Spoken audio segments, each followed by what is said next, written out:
A 6-year-old girl suddenly walks up to the most dangerous mafia boss in the city, just as he lifts his chopsticks to take the first bite. Her small voice cuts through the entire room.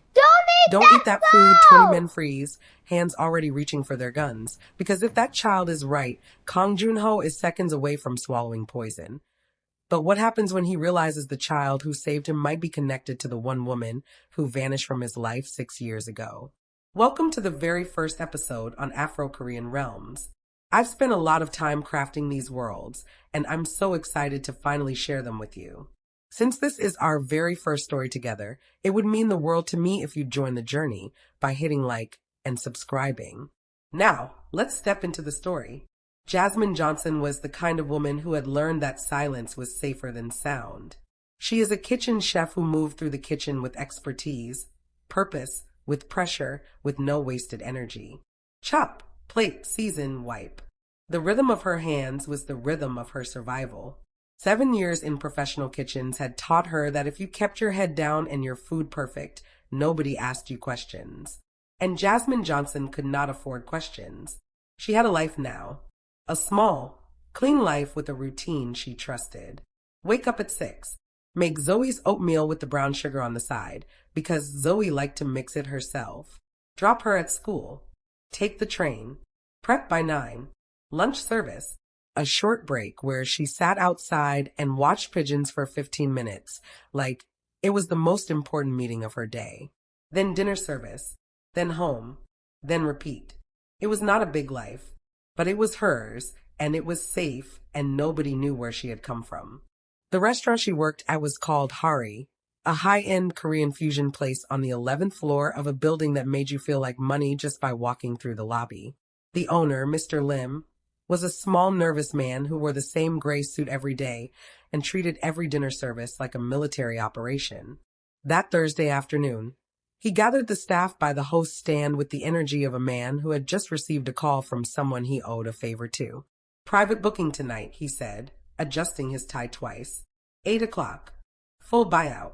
I need every single one of you at your absolute best. These are important people. How important? Asked Day, one of the line cooks. Mr. Lim looked at him for a long moment. The kind of important where you don't ask how important. You just cook. You just serve. You just smile. Nobody asked anything else. Jasmine went back to her station and started pulling ingredients for the evening's menu. Her hands moved automatically while her mind ran its usual quiet calculations. She had taken this job because nobody in this part of the city knew her name before she arrived.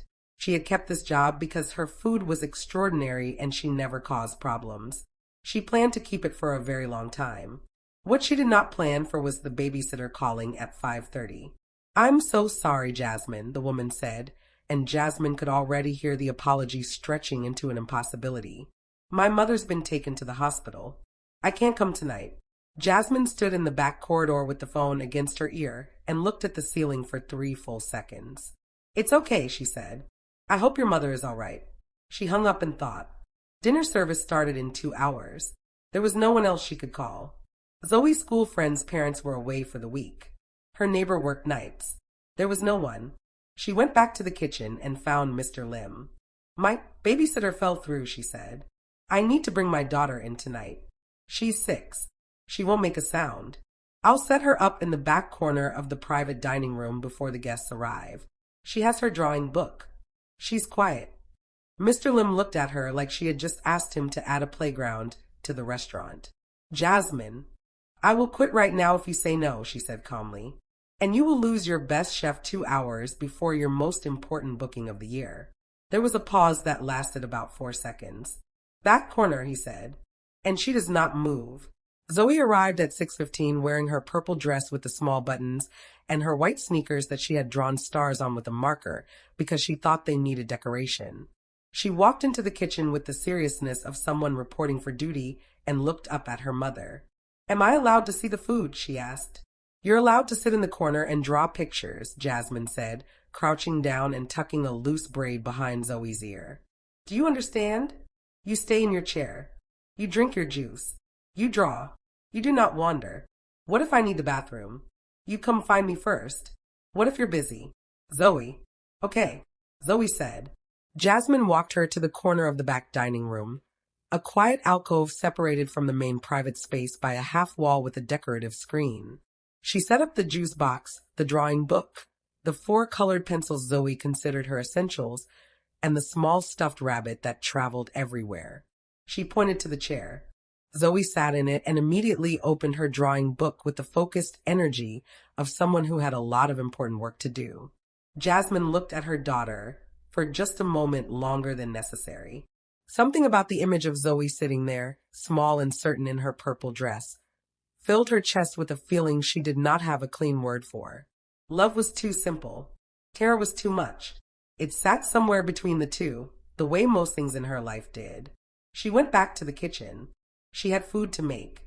Nobody tells you when you are building a careful, quiet life about the moments where everything you have carefully built becomes suddenly fragile. Nobody warns you that danger does not always announce itself. Sometimes it makes a reservation for 8 o'clock and asks for a window table. Kang Joon-ho arrived at 7:55. He stepped out of a black car with the unhurried movement of a man who had never once in his adult life been told to wait. He was tall, well-dressed in a dark suit that had not come off any rack, and he moved through the lobby of the building the way weather moves, not asking permission, simply arriving and changing the pressure of everything around it. He had 4 men with him, 2 in front, 2 behind. Not bodyguards in the obvious sense. They didn't wear earpieces or stand with their hands clasped in front of them like security at a shopping mall. They just moved with him, and if you were watching carefully, which most people weren't, you would notice that none of them ever stood with their back to a door. In the elevator, one of his men, a broad-shouldered man named Tae who had worked for him for 11 years, spoke quietly. Shin is already upstairs. He brought 3 of his own people. How does he seem? Joon-ho asked. Cautious. Good, Joon-ho said.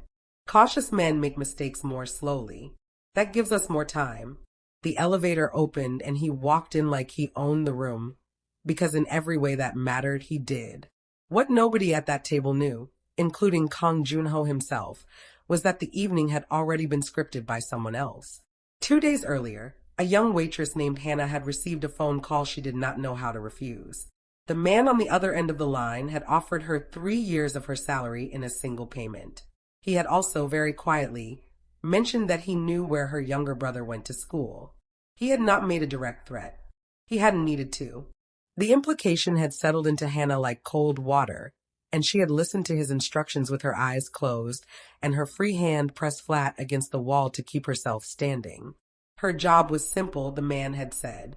When the main course came out, she would take the plate designated for Kang Joon-ho and add a small amount of powder from a folded square of paper he would leave in her locker. She would do this in the brief moment between the kitchen door and the table. She would do it quickly and she would not hesitate. And if I say no? Hannah had asked. The man had let the silence answer for him. On Thursday evening, Hannah arrived for her shift and found the folded paper in her locker, exactly where he said it would be. She picked it up with 2 fingers like it might burn her, put it in the front pocket of her apron, and spent the next 90 minutes moving through her pre-service duties with the mechanical steadiness of someone who has already made a decision they hate themselves for making. She told herself it wasn't poison.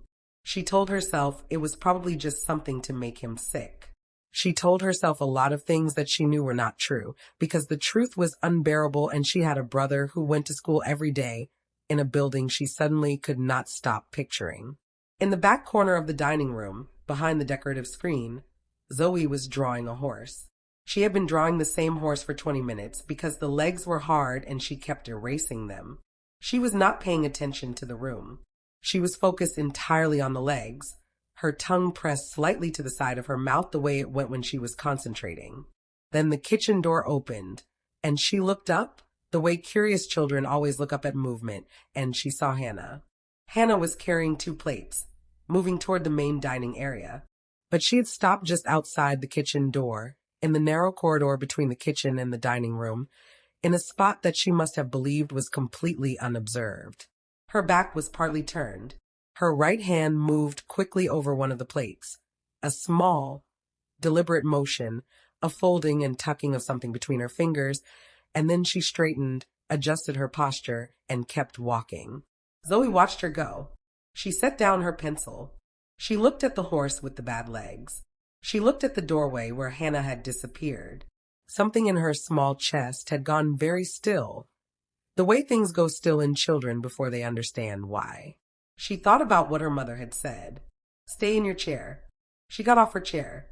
Kang Joon-ho sat at the head of the table with his rival Shin seated to his left, and the conversation between them had the specific texture of two men discussing geography while actually discussing power. The main course arrived. 8 plates, perfectly synchronized, lowered to the table with the choreographed precision that Mr. Lim had drilled into his staff for exactly this kind of evening.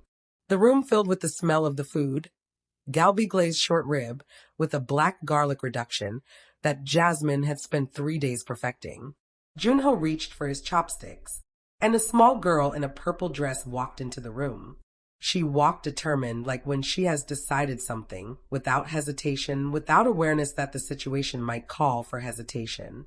She crossed the dining room in her star-decorated sneakers, and she stopped beside the chair of the most dangerous man in the city, and she looked up at him with the steady, uncomplicated eyes of someone who had not yet learned to be afraid of the right people. "Don't eat that food," she said. The lady put something in it. The room did not just go quiet. It went a different kind of quiet, the kind that has weight, the kind where you can hear people remembering how to breathe. Joon-ho's men moved, 2 of them rising from their chairs, hands going toward jackets, eyes scanning the room in 3 directions at once. Shin, across the table, leaned back very slightly with the controlled interest of a man watching a card. He didn't know was in the deck get turned over. Joon-ho looked down at the child. She looked back up at him. Her hands were at her sides. She was not performing bravery. She simply did not appear to have registered that bravery was required. "Say that again," he said quietly. "The lady," Zoe said, pointing at Hannah, who was standing at the edge of the room with a tray held against her chest like a shield, "put something in your food." Before she brought it out, "I saw her." Joon-ho turned his head slowly and looked at Hannah. What happened to Hannah's face in that moment was not a single expression. It was a sequence. Denial, calculation, despair, and finally, collapse, all moving through her features in the space of about 4 seconds. And by the time the 4th second ended, she was crying fully and openly in the way people cry when they have been carrying something so heavy for so long that having it taken from them, even this way, is almost a relief. "I'm sorry," she said. I'm sorry, I didn't want to. He told me. He said if I didn't, my brother." "His name," Tae said, stepping toward her. Not loudly. He didn't need to be loud. Hannah told them everything. The phone call, the locker, the powder, the name of the man who had arranged it. She said it all in a rushing, fractured way, like water through a broken dam, and when she was finished she stood there shaking with her arms wrapped around herself. Tae removed the plate. He made a phone call. 12 minutes later, confirmation came back. The short rib in front of where Joon-ho had been sitting contained something that was not food. Shin made his apologies and left with his people in a way that was very efficient and completely unreadable. The remaining staff were quietly moved from the room. 2 of Joon-ho's men took Hannah somewhere to sit down and continue the conversation in more detail. And Kang Joon-ho crouched down. He brought himself to Zoe's level, which meant folding a 6-foot frame into something much smaller. And he looked at her with an expression that the people who worked for him would not have recognized because they had never seen it on his face before. "What's your name?" he asked. "Zoe." "Why did you do that, Zoe? Why did you come and tell me?" She considered the question with genuine seriousness, tilting her head slightly to one side. "Because it was wrong," she said. "And because my mom made that food and she would get in trouble if something happened to you. And everyone thought it was her cooking." "Your mom works here?" "She's the chef," Zoe said. "She made all the food. The good food. Not the bad part. That was the other lady." "What's your mother's name?" "Jasmine," Zoe said. "Jasmine Johnson." Kang Joon-ho became very still. The kind of still that was different from his normal stillness, which was already formidable. This was the stillness of a man who has just heard a sound he thought he would never hear again. A note from a song he had spent years trying to decide whether he wanted to forget. He stood up slowly. He said the name again, at a volume that was almost nothing, his lips barely moving. Jasmine. Then the kitchen door opened. She came through it, moving fast, already building a defense, her mind 3 steps ahead of her feet. Someone had told her there was an issue with the food, and she was not about to let anyone question the integrity of her kitchen without. She stopped. The room reassembled itself around the fact of him. 6 years disappeared in a single second, the way a scar that has been fading can suddenly look fresh again when the light hits it at the right angle. She saw him and the careful, quiet life she had built through all its weight against the inside of her chest and begged her not to let this be real. She wanted to run. The impulse was so complete and so physical that it moved through her like a current before she could stop it. And she did stop it. She held it together. But her face told the truth for 1/2 of a second, and he saw it. He always saw everything. He didn't move toward her. He just stood where he was, and he looked at her, and then, slowly, with the methodical attention of a man who understood that some calculations only need to be done once, he looked at Zoe. He looked at the shape of her eyes, the line of her jaw, the way she stood with her chin slightly up, which was a habit he had been told more than once that he himself had. He looked back at Jasmine. She met his eyes. Hers said everything she had spent 6 years trying not to say, and some things she had never planned to say at all. "Are you both safe?" he asked. His voice was completely even. She blinked. It was not the first sentence she had expected. "What? Tonight? After what happened? I need to know if there's anyone who would." "We're fine," she said. Her own voice was steadier than she had any right to expect. "We've always been fine." He heard the word always the way she intended it. As a wall. As a history. As 6 years of fine without him, assembled carefully, brick by brick, into something that looked very much like a life. He nodded once. He turned to Tae. "Make sure they get home safely tonight. Car. Security. The full arrangement. Nobody comes near them." "Joon-ho," Jasmine started. "Not tonight," he said, and his voice was not unkind. "Tonight you take Zoe home. Tomorrow we talk." He walked out.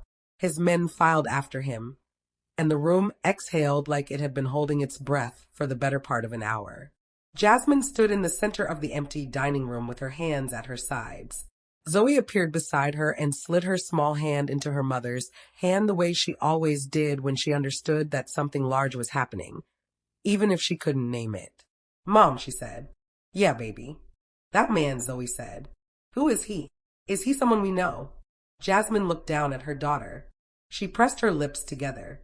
The careful, quiet life she had built leaned against her from the inside. All of it, every choice she had made, every morning she had woken up and decided that the safest thing she could do was be invisible, pressing against her now from the inside out. Outside, the black car had not yet pulled away from the curb. Through the high window of the restaurant, if you looked down at the street, you could just see it sitting there. Not leaving. Not yet. Jasmine looked at the window for a long moment. Her thumb moved gently over the back of Zoe's hand. "He's someone," she said, "that we're going to have to figure out." The car at the curb finally moved. But before it did, the back window came down just slightly, just enough, and for one moment that lasted exactly as long as it needed to, Kang Joon-ho looked back up at the restaurant window. He already knew that tomorrow was going to change everything. The only question was how much of it he was prepared for. And there was one thing, one specific thing that Jasmine had not yet told him, a detail about the last 6 years that made everything else, including tonight, including the poison and the rival and the little girl who had saved his life, feel like it was only just the beginning of a story that was nowhere near its end. He gave her one day, not because he was being generous, because he was being disciplined, because Kang Joon-ho had learned, over the course of a life that had required a great deal of difficult learning, that the moments where you most want to demand answers immediately are exactly the moments where you should wait. Waiting was a form of control. Waiting meant you were not operating from panic or rage. It meant when you finally sat down across from someone, you were sitting down as yourself and not as the worst version of yourself. With him in her head, approximately 47 times. She tried different versions. The so he gave her one day. He put her and Zoe in a secure apartment on the 14th floor of a building his company owned, with 2 of his most trusted people posted outside the door, a fully stocked kitchen, and a view of the city that Zoe immediately declared was the best thing she had ever seen in her life. Jasmine did not sleep. She sat on the couch after Zoe went to bed, and she stared at the city through the floor-to-ceiling window, and she had the conversation calm version where she explained everything clearly and he nodded and understood. The version where he was furious and she held her ground. The version where she cried and hated herself for crying. She tried every version except the one where she didn't know how it ended, which was the only version that was actually true. At 9 in the morning, there was a knock at the door. One of his men opened it before she could get there. Joon-ho walked in wearing a dark gray shirt, no jacket, no tie, which was somehow more unsettling than the full suit from the night before, because it meant he had made himself deliberately less formal, and that meant this was going to be a real conversation and not a performance. He looked at her. "Where is Zoe?" "Still sleeping." He nodded. "Good." He looked at the couch, then at the chair across from it, then he sat in the chair and he rested his arms on his knees, and he looked at her with the careful, patient attention of a man who had decided he was going to hear everything before he said anything at all. "Tell me why you left," he said. Jasmine sat down on the couch. She pressed her palms flat against her thighs.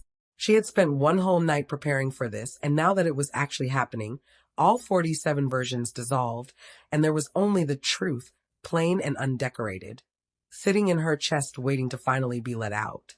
"Two men came to my apartment," she said. 6 years ago. It was a Tuesday. I remember because I had just gotten back from the market and I still had the grocery bags in my hands when I opened the door. He didn't move. They said they worked for your family. They didn't say which part of it. They didn't need to. The way they stood in my doorway was enough. She paused. They had David, my brother. They had him somewhere and they showed me a photo on a phone to prove it. He was sitting in a chair and he looked scared. And David is not a person who scares easily. Joon-ho's jaw moved slightly. That was all. They told me I had 48 hours, Jasmine continued. Leave the country. Don't contact you. Don't tell anyone why. If I did any of those things, David would not be coming home. She looked down at her hands. They were very calm when they said it. That was the part that made it real. If they had been loud or aggressive, I might have convinced myself they were bluffing. But they were calm. The way people are calm when they are telling you something they have already decided. The room was completely quiet except for the faint sounds of the city 14 floors below. "Jasmine," he said, and his voice was controlled in the way that cost something to control. "I was 3 months pregnant," she said. The sentence landed in the room like something dropped from a great height. She kept going because if she stopped she would not be able to start again. "I found out 4 days before they came. I hadn't told you yet. I was waiting for the right moment. I had this whole idea of how I was going to tell you. I'd even thought about it. And then those men were in my doorway and I had 48 hours and David was in a chair somewhere looking terrified and she stopped. Breathed. I didn't know how to send a message through people who were threatening my life.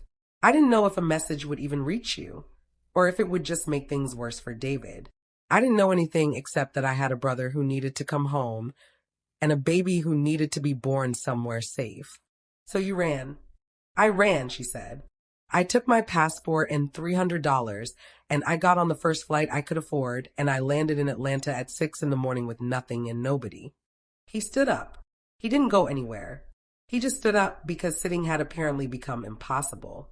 He walked to the window and he stood with his back to her for a long moment, and she watched his shoulders and the stillness of them, and she knew that stillness was doing a tremendous amount of structural work right now.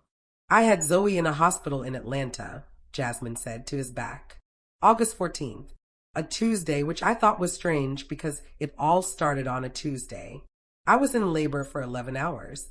There was a nurse named Patricia who held my hand for most of it because there was no one else. And when they put Zoe on my chest, I remember thinking she stopped." He turned around. Her eyes were wet. Not dramatically, not the kind of crying that performs itself. The quiet kind, the kind that has been held in a very long time, and is now releasing with the slow inevitability of water through a hairline crack. "I thought that you should have been there," she said. "That was the thing I couldn't stop thinking. That you should have been there." Joon-ho looked at her for a long time. There was something happening in his expression that she had never seen there before, and she had known him well enough once to think she had cataloged every expression he had. This one was new, or maybe it had never had reason to exist before. David, he said finally. What happened to David? He was released 2 weeks after I left. Physically fine. He called me as soon as he could, and the first thing he said was, "Don't come back."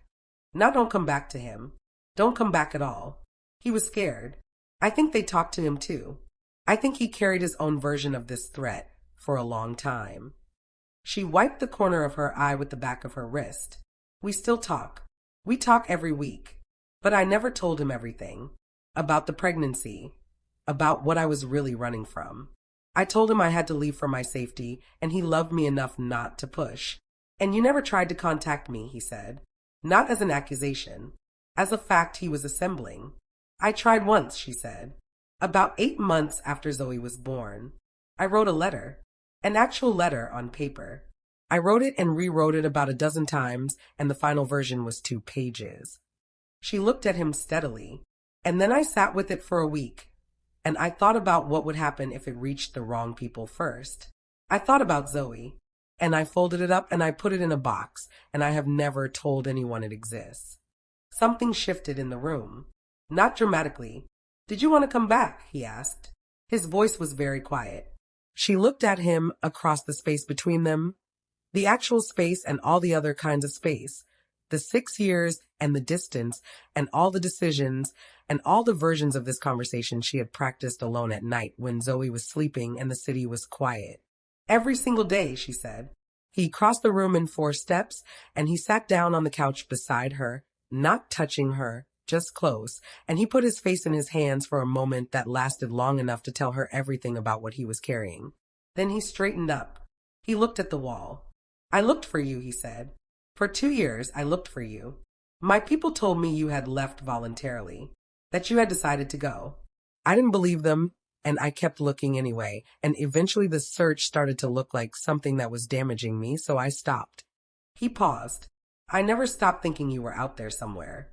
I was always out there somewhere, she said.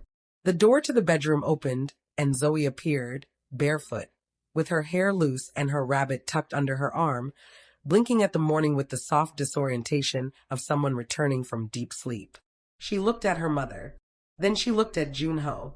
Then, because she was Zoe, and Zoe approached most situations the way a scientist approaches an interesting specimen, she walked over and climbed onto the couch between them and looked up at Joon-ho with clear, direct eyes. Why does my mom look like she was crying? She asked. Because we were talking about something important, he said. Important like sad or important like good? He thought about it. Both, maybe. Zoe considered this with appropriate gravity. My mom cries at the commercial with the dog sometimes, she offered. But she says that doesn't count. Joon-ho looked at Jasmine over the top of Zoe's head. And Jasmine, despite everything, despite the 6 years and the letter in the box and the 11 hours in an Atlanta hospital with nobody holding her hand except a nurse named Patricia, felt the corner of her mouth move. It absolutely doesn't count, she said. And Joon-ho, for the first time in what felt like a very long time, almost smiled. What happened in the 3 weeks that followed was not the kind of thing that gets talked about in rooms with other people in them. Joon-ho went quiet. The people who worked for him had seen him quiet before. It was, in fact, his preferred mode of operation. But this quiet was different. This was the quiet of a man who has received information that has reorganized everything he thought he knew about the last 6 years and is now methodically working through the implications of that reorganization with the focused attention of someone settling every single outstanding account. He started with the man who had ordered the poisoning, because that was the immediate problem, and Joon-ho always addressed immediate problems before historical ones. That matter was resolved in the way such matters were resolved in his world, without ceremony, without spectacle, and with a thoroughness that meant it would not need to be revisited. Then he turned to the historical problem. The 2 men who had stood in Jasmine's doorway 6 years ago with a photograph of her brother were not difficult to find. They had been in his circle a long time. They were the kind of men who believed that what they had done was a service, that they had looked at a situation and made a clean, pragmatic decision on behalf of the family, and that this was precisely the kind of judgment they were trusted to exercise. He let them explain themselves. He sat across from each of them, separately, and he let them lay out their reasoning with the full conviction of men who had spent 6 years untroubled by what they had done. He listened to every word. He did not interrupt. Then he told them what they had taken from him. Not in a general sense. Specifically, he told them about the first word Zoe had said, which Jasmine had mentioned was more, spoken at 11 months in the direction of a bowl of mashed sweet potato. He told them about the first steps he had not seen, because he had not known to look for them. He told them about an Atlanta hospital on a Tuesday in August, and a nurse named Patricia, who had held the hand that should have been his to hold. He went through it methodically, each missing moment, each absence, because he wanted them to understand that what they had stolen from him was not abstract. It was specific. It was 1,000 specific things that could never be given back. He made sure they understood the full weight of it before he decided what came next. He reached out to David himself. He made the call personally, without intermediaries, because this conversation required no buffer. David picked up on the third ring, and the silence on the line when Joon-ho said his name had a specific texture, the texture of a man encountering something he had both dreaded and known was coming. "I know what happened," Joon-ho said. "All of it. I know what they told you. I know what you've been carrying." There was a long pause. "Is Jasmine all right?" David asked. His first question was about his sister. "She's safe," Joon-ho said. "She's been safe. She's remarkable, your sister." "I know that," David said, and his voice had something in it that was not quite steady. "I've known that my whole life." The conversation that followed was long, and at several points difficult. David was not a man who surrendered his feelings easily. He had spent 6 years managing a guilt that had no clean outlet, a guilt about a situation he had been a victim of, but had nonetheless, in his own accounting, contributed to by the simple fact of having been caught and used as leverage. He had carried it the way people carry things they don't know how to put down, quietly, without complaint, until it became part of his posture. Joon-ho told him the complete picture, all of it, what Jasmine had told him and what his own investigation had confirmed, and what it meant about the choices that had and hadn't been made that week 6 years ago. By the time he finished, David was silent for almost a full minute. "She went through all of that alone," David said finally. "Not a question." "She's not alone anymore," Joon-ho said. David flew out 11 days later. Jasmine did not know he was coming. Joon-ho had arranged it that way deliberately because he understood, in the way he understood most things about human beings, that some moments should not be prepared for. Some things should just arrive. He was the one who opened the door when David knocked. He shook the man's hand. He looked at him and saw Jasmine's eyes in a different face and thought about how long this family had been fractured by people who had decided, without anyone's permission, that they knew better. He left them alone. Whatever happened between Jasmine and her brother in that apartment over the hours that followed belonged entirely to them. It was not his to witness or to know. He took Zoe for a walk in the park and bought her ice cream and listened to her explain, in considerable detail, the structural differences between the drawings she made with her good pencils versus the drawings she made with her regular pencils. And he paid complete attention, because he was discovering that paying attention to Zoe was one of the least difficult things he had ever done. "Do you like drawing?" she asked him, swinging his hand as they walked back toward the building. "I never learned," he said.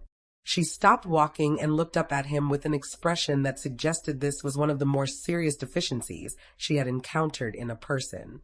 "I can teach you," she said gravely. "Okay," he said. "We'll start with horses," she said. "But I should warn you, the legs are hard." He looked down at this small person who had his eyes and her mother's mouth and a quality of complete self-possession that seemed to belong entirely to herself, and something in his chest that had been keeping itself at a careful managed distance for the past several weeks stopped managing and simply felt what it felt.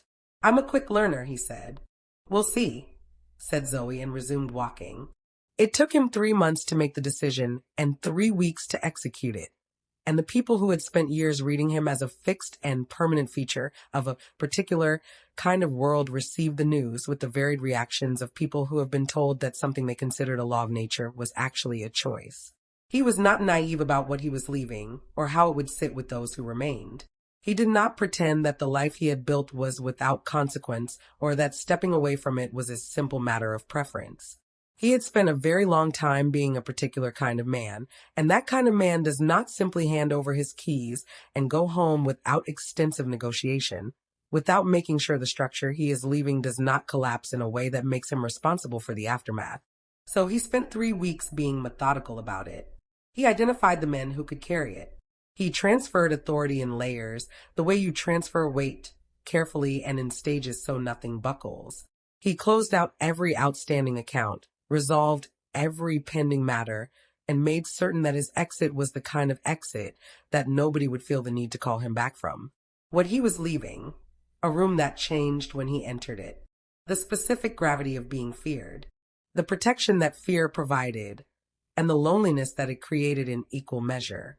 An empire that was impressive and exhausting and that he had built as a substitute for something he hadn't had a name for until a 6-year-old in a purple dress walked across a restaurant and showed it to him. What he was building, something without a name yet, something that had a kitchen in it and a small person who needed to be taken to school, and a woman who made food that was extraordinary and who had carried everything alone for 6 years and who deserved, for the remainder of however long they had, to carry nothing alone again. He and Jasmine did not rush. Neither of them was built for rushing toward things. Not anymore. They had both learned the specific cost of arriving somewhere before you were ready, and they had both learned that some of the most important movement happens slowly, in the quiet between the large events. They talked. A lot. More than either of them had talked to anyone in years. They talked about what had happened and what it had made them and what they wanted now that they were in the same place at the same time without anyone between them. Some of those conversations were easy. Some of them were the hardest conversations Jasmine had ever sat inside of. But she sat in all of them, and he sat in all of them, and they found their way through each one with an honesty that surprised both of them and a grace that surprised them even more. On a Tuesday morning in February, 6 months after everything, Joon-ho was sitting on the kitchen floor. Zoe had commandeered him for an architectural project of significant ambition involving every block in the set, a complexity that had already claimed one previous structure and showed no signs of simplifying. She was directing the operation with the focused authority of someone who had a clear vision and limited patience for deviation from that vision, and he was following instructions with the sincere effort of a man who had managed operations of considerable scale, but was finding the block towers oddly challenging. "No," Zoe said, pointing. "That one goes on the side, not the top. The top is not ready for that one yet. The top looked ready to me." "It wasn't," she said firmly, and moved the block herself. Jasmine was at the stove. Sunday breakfast smells, which had become the smell of this new life, butter and eggs, and the particular warmth of a kitchen that is being used by someone who loves cooking rather than just performing it. She moved around the kitchen, the way she moved around all kitchens, with the fluid efficiency of someone entirely at home in the space. She made his coffee the way she had learned. He took it, which had taken about a week and a half, and zero discussion, because she simply paid attention. She carried it over and crouched down and set it next to him on the floor. He looked up at her. She looked at the wreckage of the block project and then at him. "You're terrible at this," she said. "She keeps changing the instructions." "I do not," said Zoe without looking up. Jasmine stood back up. She went back to the stove. She turned the eggs. She watched the street outside the kitchen window for a moment, the ordinary Tuesday morning street with its ordinary Tuesday morning traffic, and she felt the shape of the morning, the specific ordinary texture of it, and she thought about how long she had wanted exactly this. Not something grand, not something she'd have to steel herself to enter. Just this. Just a kitchen with good smells, and her daughter's voice, and someone on the floor getting instructions about blocks. "I'm happy," she said, quietly, not really to anyone in particular. Just a fact she was placing in the room. He looked up from the floor. He looked at her standing at the stove with the morning light coming in, and her daughter between them directing traffic, and he thought about an Atlanta hospital on a Tuesday, and a nurse named Patricia, and a letter in a box that had never been sent, and all the distance between that and this, and what it had cost to cross it, and the fact that they were both still standing on the other side of it. "Me too," he said. Zoe looked between them with the assessing eyes of a child who understands more than adults assume. She looked at the blocks. She picked up the one he had placed incorrectly, held it up, and placed it with precision in its correct position. And it could be seen by anyone that they were a happy family. So that's it, besties. Sometimes the smallest voice in the room can change everything. Zoe's courage didn't just save a life, it reunited a family that had been torn apart for years. If this story touched you, let me know your favorite moment in the comments, and don't forget to like the video and subscribe to Afro-Korean Realms for more powerful stories like this.